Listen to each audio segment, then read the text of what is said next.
नमस्ते. आज मी मखाना आणि साबुदाणा याचे लाडू बनवते. हे उपवासाचे लाडू आहेत. आता मखाना आणि साबुदाणा हे दोन, ही खडी साखर, अशी खडी साखर असते ती मिक्सर मध्ये मी बारीक करून घेतली. ड्रायफ्रूट, शेंगदाणे, सुकं खोबरं, केळ्याची पावडर, दूध पावडर, तूप आणि वेलची पावडर. आता आपण इथं गॅस पेटवूया. पहिले आपण साबुदाणे भाजून घेऊया.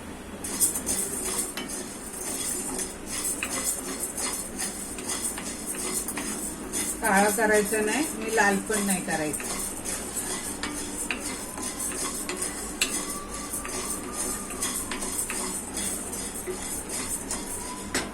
आता त्याच्यामध्येच आपण शेंगदाणे घालूया.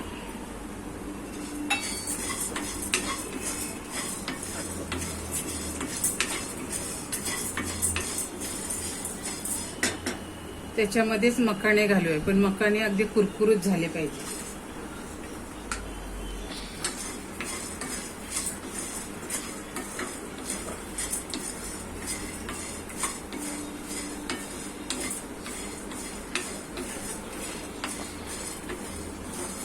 त्याच्यामध्ये आपण आता सुकं खोबरं टाकू. हे खोबरं मी पहिलं भाजून ठेवलं होतं, फ्रीज मध्ये मी भाजून ठेवते. असं आता शेकून घेऊया. तर हे सगळं आपलं भाजून झालेलं आहे. आता आपण एका थालीमध्ये काढूया आणि थंड करूया.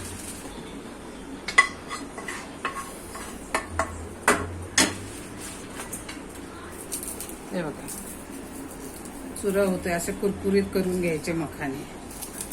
हे बघा.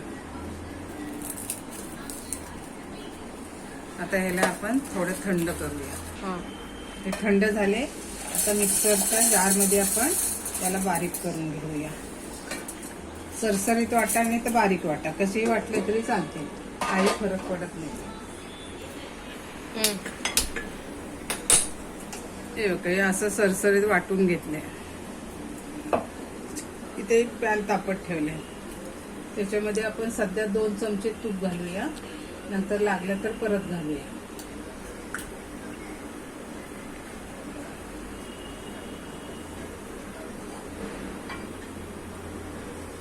आता हे आपण सगळं वाटलेलं आहे ते तुपामध्ये मिक्स करूया.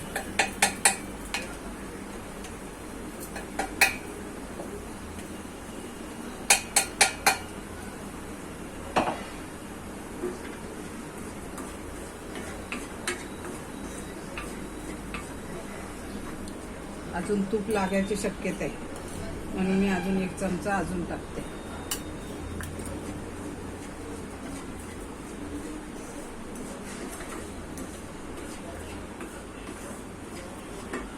आता हे ड्रायफ्रूट आहे ते पण त्याच्यामध्ये भाजून घेऊया.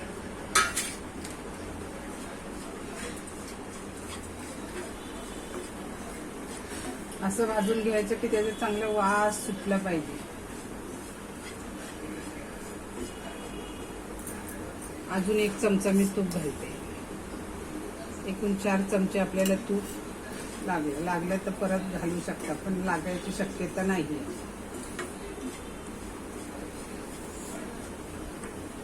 आता मी इथे अर्धे दूध पावडर टाकते, म्हणजे एक 4 चमचे, छोटे 4 चमचे. ती पण आपण ह्याच्यामध्ये भाजून घेऊया.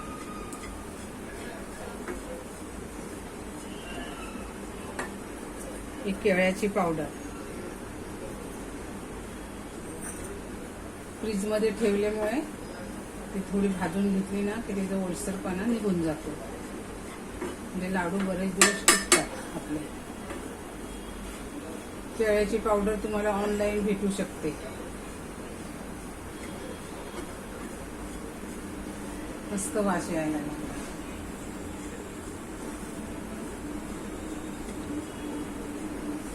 आता हे खाली एका थालीमध्ये काढून घ्यायची आणि लागलं तर तूप टाकायचं. जर वळत नसले तर तूप घालायचं, वळत असले तर तूप नाही टाकलं तरी चालेल.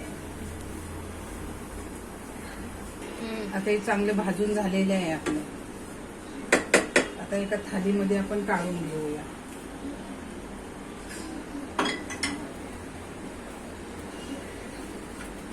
आता ह्याच्यामध्ये आपल्याला वेलची पावडर,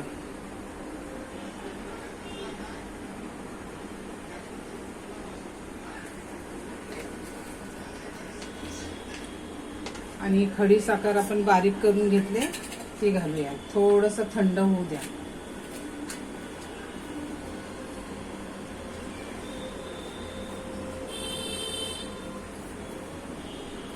आता ही गोड किती पाहिजे त्याच्याप्रमाणे तुम्ही टाकू शकता. आम्हाला तरी गोड लागतं भरपूर, आणि दूध पावडर आणि केळ्याची पावडर टाकले त्याच्यामुळे तो पण अजून गोडवा आहेच त्याला.